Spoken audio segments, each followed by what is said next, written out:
नमस्कार दोस्तों, स्टडी करना 24 चैनल में आपका स्वागत है। आज हम केवीएस पीआरटी ईवीएस की एक महत्वपूर्ण क्लास लेके आए हैं, जिसमें हम चर्चा करेंगे परिवार एवं मित्र के बारे में, फैमिली एंड फ्रेंड्स के बारे में। इसमें हम सबसे पहले देखेंगे परिवार क्या है, परिवार का अर्थ, परिवार की परिभाषा, परिवार के प्रकार जिसमें एकल परिवार और संयुक्त परिवार की चर्चा करेंगे। इसके अलावा बहुत ही महत्वपूर्ण प्रश्नों को हमने लास्ट में रखा हुआ है, उसको देखने के लिए आप वीडियो को लास्ट तक जरूर देखें। आइए क्लास शुरू करते हैं। क्लास शुरू करने से पहले यदि आपने हमारे चैनल स्टडी करना 24 को सब्सक्राइब नहीं किया हो तो सब्सक्राइब कर लीजिए और बेल आइकन दबा लीजिए, जिससे आने वाली नोटिफिकेशन आपको मिलती रहे और क्लास प्राप्त होती रहे। आइए देखते हैं परिवार यानी फैमिली। फैमिली शब्द की उत्पत्ति लैटिन शब्द फैमुलस से हुई है। कभी कभी यह एग्जाम्स में पूछा जाता है कि फैमिली शब्द की उत्पत्ति कहाँ से हुई है। फैमिली शब्द की उत्पत्ति फैमुलस से हुई है, जो कि एक लैटिन वर्ड है। फैमुलस कैसा वर्ड है? एक लैटिन वर्ड है। फैमिली शब्द की उत्पत्ति फैमुलस से हुई है, जो एक लैटिन शब्द है। फैमुलस शब्द ऐसे समूह के लिए प्रयुक्त होता है जिसमें माता, पिता और बच्चे आदि शामिल होते हैं। फैमुलस शब्द के अंतर्गत माता, पिता और बच्चे आदि शामिल होते हैं। फैमुलस शब्द ऐसे समूह के लिए प्रयुक्त होता है जिसमें माता, पिता और बच्चे आदि शामिल होते हैं। परिवार का साधारणतया एक ऐसे समूह के रूप में परिभाषित किया जा सकता है। परिवार को साधारणतया एक ऐसे समूह के रूप में परिभाषित किया जा सकता है जिसमें पति, पत्नी और उनके बच्चे पाए जाते हैं। कौन कौन? पति, पत्नी और उनके बच्चे पाए जाते हैं, जिसमें इन बच्चों की देखभाल तथा पति पत्नी के अधिकार व कर्तव्यों का समावेश होता है। फैमिली शब्द की उत्पत्ति लैटिन वर्ड फैमुलस से हुई है। फैमुलस शब्द ऐसे समूह के लिए प्रयुक्त होता है जिसमें माता, पिता और बच्चे शामिल होते हैं। परिवार साधारणतया एक ऐसे समूह के रूप में परिभाषित किया जा सकता है जिसमें पति, पत्नी और उनके बच्चे पाए जाते हैं, जिसमें इन बच्चों की देखरेख तथा पति पत्नी के अधिकार व कर्तव्यों का समावेश होता है। परिवार एक प्राथमिक संस्था है। परिवार ही बच्चे का प्राथमिक विद्यालय है, जिसमें व्यक्तिगत सामाजिकरण होता है। जब भी बात की जाएगी बच्चे के सामाजिकरण की, बच्चे के व्यक्तिगत सामाजिकरण कहाँ पे होता है? परिवार में ही बच्चे का व्यक्तिगत सामाजिकरण होता है। परिवार ही बच्चे का प्राथमिक विद्यालय है। बच्चे को सामाजिकरण का पहला पाठ प्राप्त होता है। बच्चे के सामाजिकरण का पहला पाठ प्राप्त होता है परिवार से। लोगों के आचार विचार आदान प्रदान ही सामाजिकरण है। सामाजिकरण क्या है? सामाजिकरण लोगों के आचार विचार का आदान प्रदान ही सामाजिकरण है। बच्चे को सामाजिकरण का पहला पाठ प्राप्त होता है परिवार से ही। परिवार ही बच्चे के प्राथमिक विद्यालय है, जिसमें व्यक्तिगत सामाजिकरण होता है। जब भी बात की जाएगी बच्चे के व्यक्तिगत सामाजिकरण की, तो बच्चे के व्यक्तिगत सामाजिकरण परिवार से ही शुरू हो जाता है।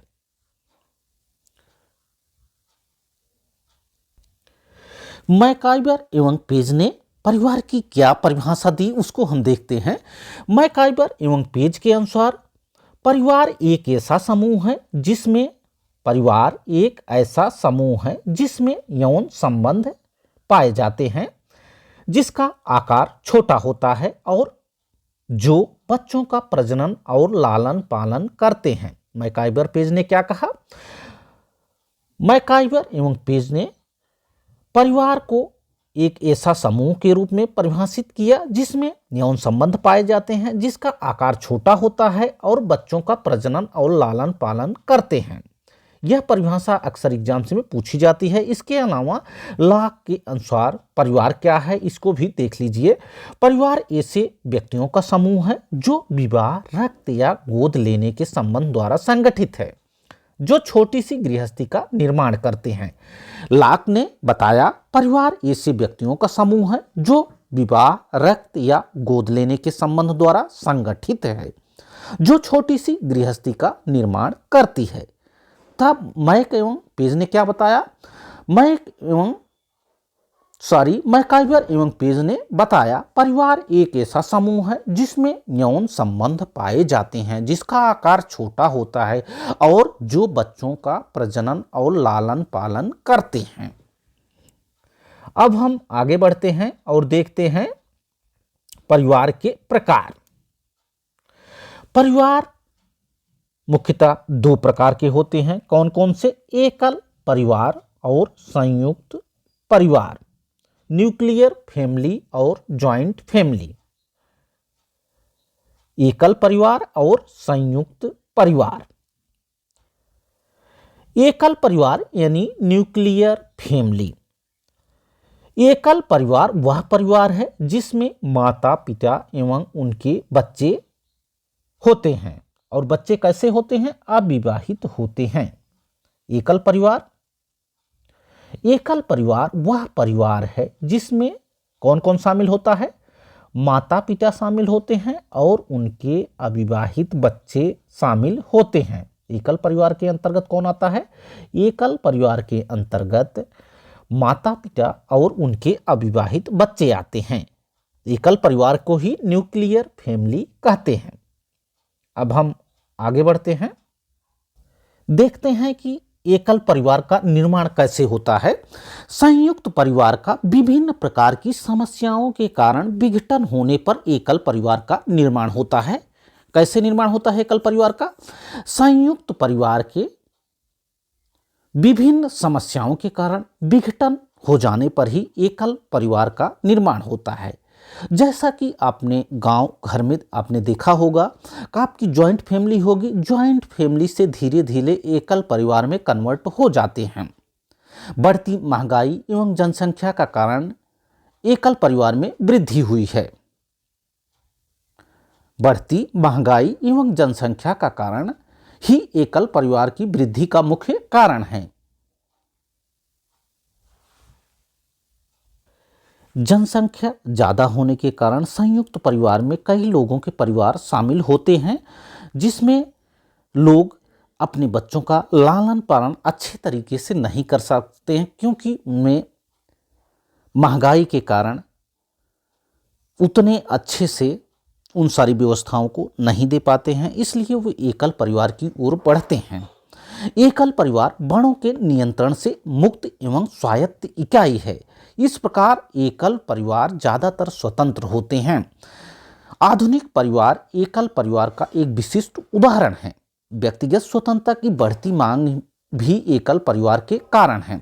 लोग संयुक्त परिवार में रहकर अपनी स्वतंत्रता का अनुभव नहीं करते हैं, इसलिए एकल परिवार में वह रहना पसंद करते हैं और एकल परिवार में वह अधिक स्वतंत्रता महसूस करते हैं। तो जब भी बात की जाएगी एकल परिवार के कारण क्या हैं? एकल परिवार होने के कारण है बढ़ती महंगाई, बढ़ती जनसंख्या और व्यक्तिगत स्वतंत्रता की मांग ही एकल परिवार के बढ़ने के मुख्य कारण हैं। अब हम आगे बढ़ते हैं और देखते हैं संयुक्त परिवार एवं जॉइंट फैमिली। संयुक्त परिवार में 2-3 पीढ़ियों के सदस्य शामिल होते हैं। एकल परिवार में हमने बताया कि एक ही परिवार के यानी एक पिता के माता पिता और बच्चे शामिल होते हैं, जबकि संयुक्त परिवार यानी जॉइंट फैमिली में 2-3 पीढ़ियों के सदस्य शामिल होते हैं, जिसमें दादा दादी, माता पिता और उनके बच्चे आदि शामिल होते हैं। संयुक्त परिवार में 2-3 पीढ़ियों के सदस्य शामिल होते हैं। भारतीय सामाजिक जीवन का मुख्य आधार संयुक्त परिवार ही है। भारतीय सामाजिक जीवन का मुख्य आधार संयुक्त परिवार ही है। पुराने समय से ही चला आ रहा है। संयुक्त परिवार यानी ज्वाइंट फैमिली में लोग रहना पसंद करते थे, लेकिन समय बदलता गया। धीरे धीरे आधुनिक जीवन शैली में लोग एकाकी रहना पसंद करते हैं, इसलिए एकल परिवार की तरफ बढ़ रहे हैं, यानी न्यूक्लियर फैमिली को ज़्यादा लोग इस समय पसंद कर रहे हैं। माता पिता, पुत्र पुत्री, भाई बहन, पुत्र वधू एवं उनके बच्चे, चाचा चाची, दादा दादी आदि एक साथ एक ही घर में रहते हैं। किसमें? ज्वाइंट फैमिली में। ज्वाइंट फैमिली के अंतर्गत माता पिता, पुत्र पुत्री, भाई बहन, पुत्र वधू एवं उनके बच्चे, चाचा चाची, दादा दादी आदि एक साथ एक घर में रहते हैं। संयुक्त परिवार में सभी सदस्य एक ही घर में निवास करते हैं। संयुक्त परिवार में यानी ज्वाइंट फैमिली में सभी सदस्य एक ही घर में निवास करते हैं। संयुक्त परिवार के सभी सदस्यों का भोजन एक ही साथ तैयार होता है, यानी एक ही रसोई में संयुक्त परिवार में भोजन बनता है और लोग साथ खाना पसंद करते हैं। संयुक्त परिवार में अधिक आयु वाला व्यक्ति ही परिवार का मुखिया होता है। जैसे अपने घर परिवार में आप देखे होंगे, यदि आपकी संयुक्त फैमिली होगी तो उसमें जो घर का बुजुर्ग व्यक्ति होता है वही घर का मुखिया होता है। संयुक्त परिवार में अधिक आयु वाला व्यक्ति ही परिवार का मुखिया होता है। संयुक्त परिवार में सभी बच्चों का लाड प्यार मिलता है। संयुक्त परिवार में सभी बच्चों का लाड प्यार मिलता है। इतनी सारी बातें आपको संयुक्त परिवार में याद रखनी है। संयुक्त परिवार में सभी सदस्य एक ही साथ एक ही घर में रहते हैं। संयुक्त परिवार के सभी सदस्यों का भोजन एक साथ एक ही रसोई में तैयार होता है। संयुक्त परिवार में अधिक आयु वाला व्यक्ति, जो बुजुर्ग व्यक्ति होता है, वही परिवार का मुखिया होता है। संयुक्त परिवार में सभी बच्चों को लाड प्यार मिलता है।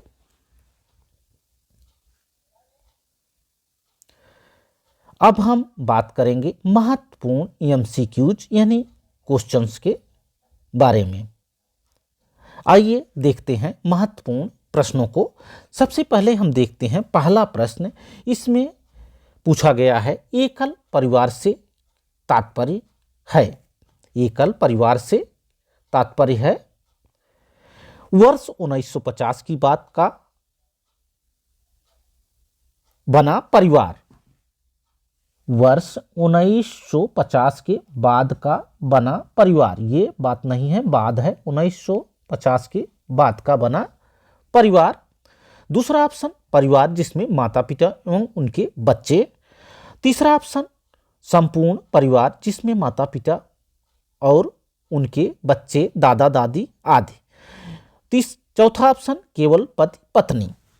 तो एकल परिवार से तात्पर्य क्या है? एकल परिवार से तात्पर्य है परिवार जिसमें माता पिता एवं उनके बच्चे होते हैं। एकल परिवार से तात्पर्य है माता पिता एवं उनके बच्चे से। यही ऑप्शन इसका सेकंड वाला सही होगा। एकल परिवार से तात्पर्य है परिवार जिसमें माता पिता एवं उनके बच्चे होते हैं। अब हम बढ़ते हैं दूसरे क्वेश्चन की ओर। देखते हैं दूसरा क्वेश्चन। प्राथमिक सामाजिकरण है। पहला ऑप्शन शुरुआती आयु में परिवार एवं मित्रों को से सीखना, किशोरावस्था में समाज से सीखना, प्राथमिक स्तर पर समाज से सीखना, शिक्षकों का अनुसरण करना। इसमें कौन सा आंसर सही होगा? प्राथमिक सामाजिकरण क्या है? इसमें पहला ऑप्शन सही होगा। कौन सा ऑप्शन सही होगा? पहला ऑप्शन शुरुआती आयु में परिवार एवं मित्रों से सीखना ही सामाजिकरण है। इसमें पूछा गया है कि प्राथमिक सामाजिकरण है। प्राथमिक सामाजिकरण है शुरुआती आयु में परिवार एवं मित्रों से सीखना ही प्राथमिक सामाजिकरण है। अब हम बढ़ते हैं अगले प्रश्न की ओर। देखते हैं अगला क्वेश्चन।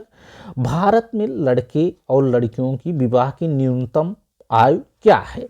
21 से 18 वर्ष, 18 से 21 वर्ष, 18 से 16 वर्ष, 14 से 18 वर्ष। कौन सा ऑप्शन सही होगा?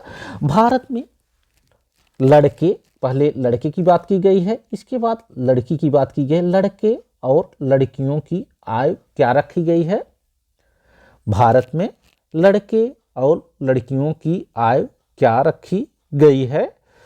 पहला ऑप्शन 21 से 18 वर्ष। इसमें जो लड़के की आयु होगी 21 वर्ष, कितना 21 वर्ष रखी गई है और लड़की की आयु रखी गई है 18 वर्ष। कितना 18 वर्ष।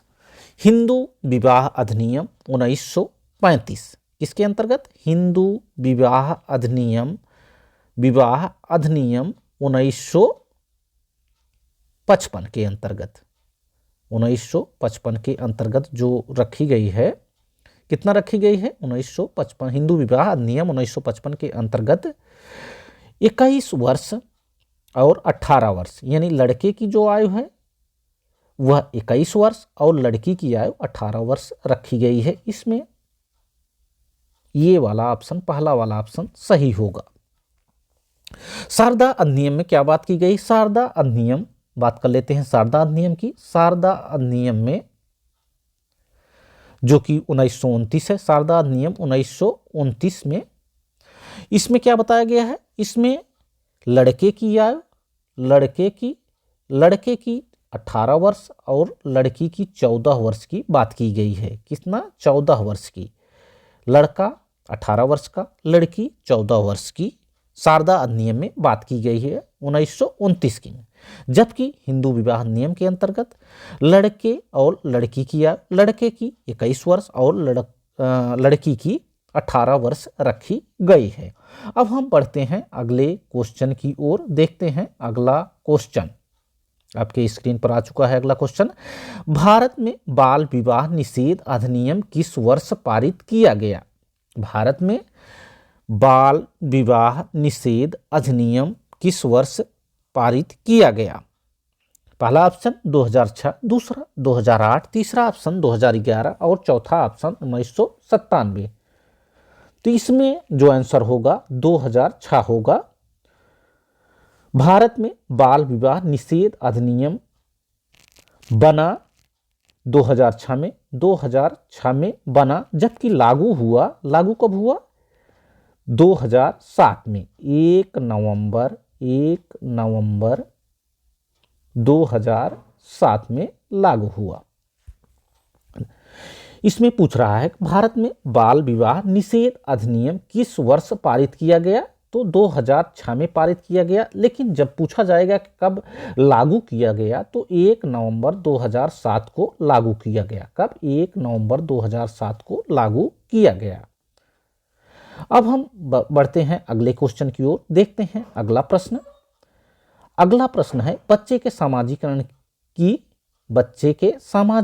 की पहला पाठ कहां से प्राप्त होता है? बच्चे के समाजीकरण का पहला पाठ कहां से प्राप्त होता है? ये लास्ट प्रश्न है आज का। बच्चे के समाजीकरण का पहला पाठ कहां से प्राप्त होता है? पहला ऑप्शन परिवार, दूसरा ऑप्शन विद्यालय, तीसरा ऑप्शन सांस्कृतिक केंद्र और चौथा ऑप्शन धार्मिक केंद्र। बच्चे के समाजीकरण का पहला पाठ प्राप्त होता है परिवार से। जब भी बात की जाएगी बच्चे के समाजीकरण की पहली पाठशाला की, तो उसमें सबसे पहले परिवार आएगा। यानी बच्चे के समाजीकरण का पहला पाठ कहाँ से प्राप्त होता है? पहला पाठ प्राप्त होता है परिवार से। बच्चे के समाजीकरण का पहला पाठ प्राप्त होता है परिवार से। आज हमने परिवार और मित्र चैप्टर के अंतर्गत जो बातें बताई आपको जरूर समझ में आई होंगी। वीडियो अच्छा लगा हो तो वीडियो को लाइक करें, शेयर करें तथा हमारे चैनल स्टडी कॉर्नर 24 को जरूर सब्सक्राइब करें। Thanks for watching this video. Thank you.